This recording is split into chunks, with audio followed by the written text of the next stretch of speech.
কালাম কোরআন থেকে আয়াতে কারিমা তেলাওয়াত করেছি।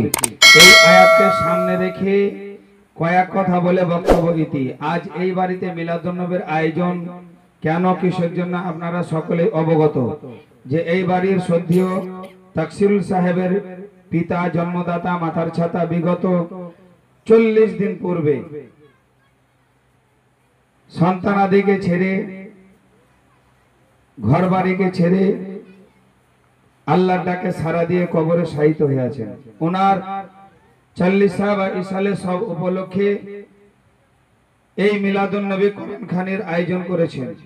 আপনার আমাদের সকলেরই আল্লাহ পাকের কাছে দোয়া কামনা বাসনা প্রার্থনা এটাই যে মহান আল্লাহ এই সমস্ত নেকি বা সওয়াবকে ওনার রুহের উপরে বক্সিয়ে দিয়ে আল্লাহ যেন চিরতরের জন্য ওনার কবরের আযাবকে মাফ করে আল্লাহ পাক যেন জান্নাতুল ফেরদৌস দান করে, বলুন আল্লাহুম্মা আমিন।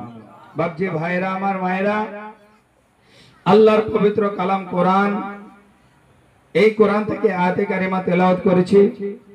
রব্বুল আলামিন আমার বলেন ওয়াবিল ওয়ালিদাইনি ইহসান, তোমরা তোমার পিতামাতার প্রতি সৎ এবং ভালো ব্যবহার করো। সংক্ষেপে আলোচনা, আপনি নামাজ পড়ুন, রোজা করুন, দান করুন, হজ করুন, জিকির করুন, তাহাজ্জুদ করুন, সুবহানাল্লাহ, এই সমস্ত কাজের পূর্বে আপনি আপনার পিতামাতাকে রাজি বা পিতামাতার পায়রবি যতক্ষণ পর্যন্ত করবেন না আপনার কোনো ইবাদত আল্লাহর দরবারে কবুল হবে না। তাতে মুফতি সাহেব হোক, মুহাদ্দিস হোক, মুফাসসির হোক, আর সুবহানাল্লাহ আল্লাহর ওলি হোক, এ মুআজ্জাজ বিরাদার, আল্লাহর কোরআন বলে ওয়াবিল ওয়ালিদাইনি ইহসান, তোমরা তোমার পিতামাতার প্রতি সৎ এবং ভালো ব্যবহার করো। পিতামাতার প্রতি সৎ ব্যবহার করলে রব্বুল আলামিন আমার বলেন, এবং কিতাবের মধ্যে লেখা আছে যে মা বাপকে যদি খুশি রাখে, মা বাপকে যদি খুশি করে, তাহলে ওই সন্তানের উপরে আল্লাহ রাসূল খুশি হয়ে যায়। জোরে বলে। তো যেই মানুষটার উপরে, যেই সন্তানটার উপরে আল্লাহ রাসূল রাজি হবে, আর কি জান্নাতে যেতে অসুবিধা হবে? আসুন, আজ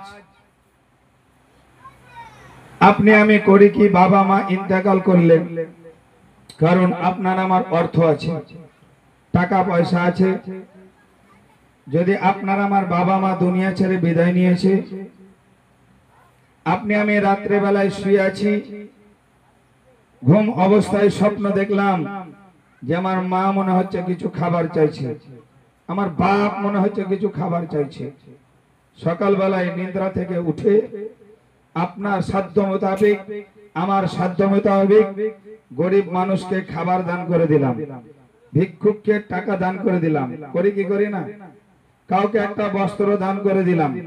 তৎকালীন জামানায় বিশ্বনবী আকা মুস্তাফার একজন সাহাবী রাসূল রাত্রে বেলায় শুয়ে আছেন, আর সেই সাহাবী রাসূল সুবহানাল্লাহ স্বপ্ন যোগে দেখছেন। কি দেখছেন? যেই সাহাবী আমার স্বপ্ন দেখছেন ওনার মা কিন্তু দুনিয়ার বুকে বেঁচে নাই।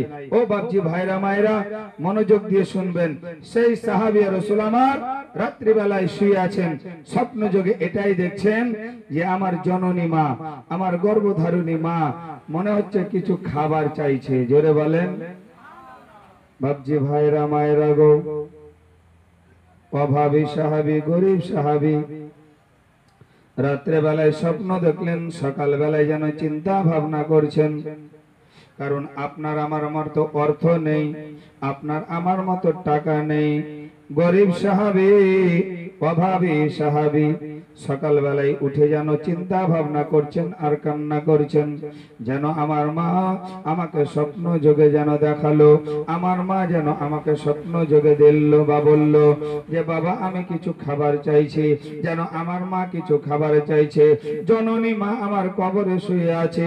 বিশ্বনবী আকা মুস্তাফার সাহাবী আমার করলেন কি, ওই সাহাবী রাসূল আমার চিন্তা ভাবনা করতে করতে করতে করতে বিশ্বনবী আকা মুস্তাফার নিকটে গেলেন।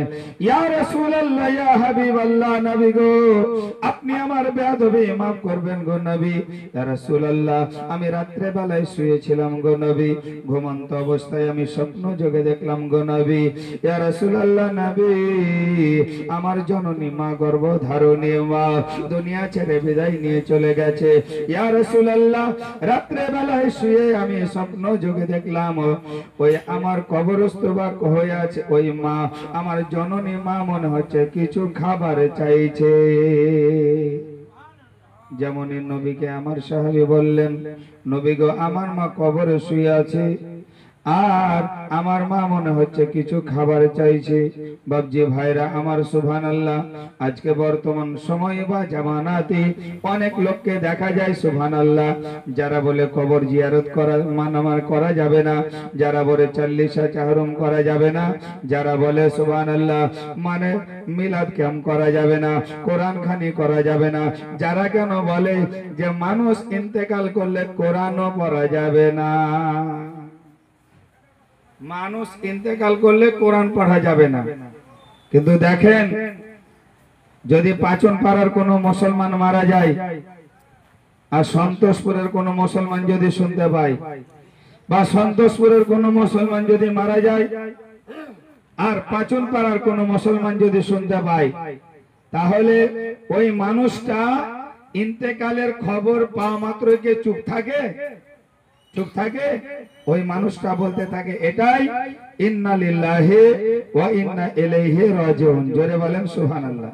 কিন্তু এরা বলে যে মানুষ মারা গেলে কোরআন পড়তে হয় না, কিন্তু আপনি আমি মানুষের ইন্তেকালের খবর পাওয়া মাত্রই মুসলমান বলতে থাকে এটাই ইন্না লিল্লাহি ওয়া ইন্না ইলাইহি রাজিউন।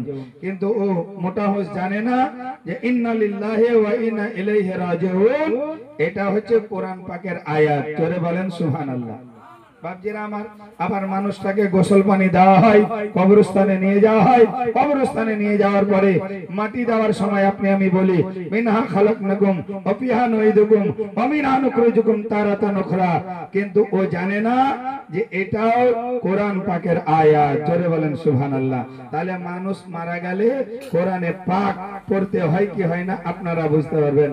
নারায়ে তাকবীর, নারায়ে তাকবীর, নারায়ে রিসালাত, নারায়ে রিসালাত, মাসলাকে আলা হযরত, উলামা আহলে সুন্নাত, নারায়ে তাকবীর, নারায়ে রিসালাত। জয় হোক বাপজি ভাইরা আমার সুবহানাল্লাহ। মহান আল্লাহ রাব্বুল আলামিন পাক পরওয়ারদিগারে আলামের সুবহানাল্লাহ নবীর সাহাবী করলেন কি নবীর কাছে গেলেন, আর নবীর কাছে যাওয়ার পরে বলেন ইয়া রাসূলুল্লাহ নবী আমার আম্মা জান মনে হচ্ছে কিছু খাবার চাইছে। তো বিশ্ব নবী আকা মুস্তাফা আমার বলেন যাও আমার সাহাবী তুমি গিয়ে একটা গরিবকে ক্ষুধার্ত ব্যক্তিকে এক মুষ্টি খাবার দান করে দাও, তোমার মা কবরে খাবার পাবে। জোরে বলেন সুবহানাল্লাহ। যেমনই আমার নবী বলেছেন যাও এক মুষ্টি খাবার তুমি দান করে দাও, আর এক মুষ্টি খাবার দান তুমি ক্ষুধার্ত ব্যক্তিকে করে দাও, তোমার মা কবরে শুয়ে শুয়ে খাবার পাবে।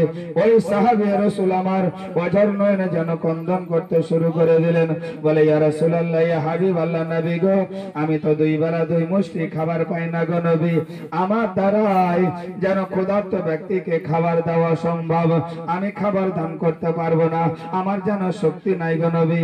বিশ্ব নবী আকা মুস্তাফা আমার বললেন ও আমার সাহাবী তুমি খাবার দান করতে পারবে না তো কি আছে, যাও তুমি একটা টুকরো নিয়ে নাও আর বাজারে চলে যাও। ওই বাজারে চলে গিয়ে তুমি বাজারে গিয়ে দেখবে শসার ছালগুলো ছিলে ছিলে বাজারে পড়ে থাকে, ওই ছালগুলো তুমি টুকরেতে করে কুড়িয়ে নিয়ে ভালো করে ধুতো করে এনে ওই মক্কার একটা রাস্তাতে রেখে দেবে, ওট যাতায়াত করে চলবে, ওট যাতায়াত করবে, ওট ওই রাস্তাতে চলতে থাকবে, ওই চোকার ছালগুলো মুখে করে নেবে, তোমার মা কবরে শুয়ে শুয়ে খাবার পাবে। এ বাপজি ভাইরা আমার, যাই হোক বক্তা সাহেব উপস্থিত হয়ে গেছে। এ মুআজ্জাজ বিরাদারান ইসলাম, আমি আল্লাহর পবিত্র কালাম কোরআন, এই কোরআন থেকে আয়াতে কারিমা তেলাওয়াত করেছিলাম। ওয়া বিল ওয়ালিদাইনি ইহসান, তোমরা তোমার পিতামাতার প্রতি সৎ এবং ভালো ব্যবহার করো। মহান আল্লাহ আপনাকে আমাকে আমাদের সকলকে যেন পিতামাতার প্রতি সৎ এবং ভালো ব্যবহার করার তৌফিক দান করে, বলুন আল্লাহুম্মা আমিন। ওয়া আখিরু দাওয়ানা আনিল হামদুলিল্লাহি রাব্বিল আলামিন। বলা ভাষার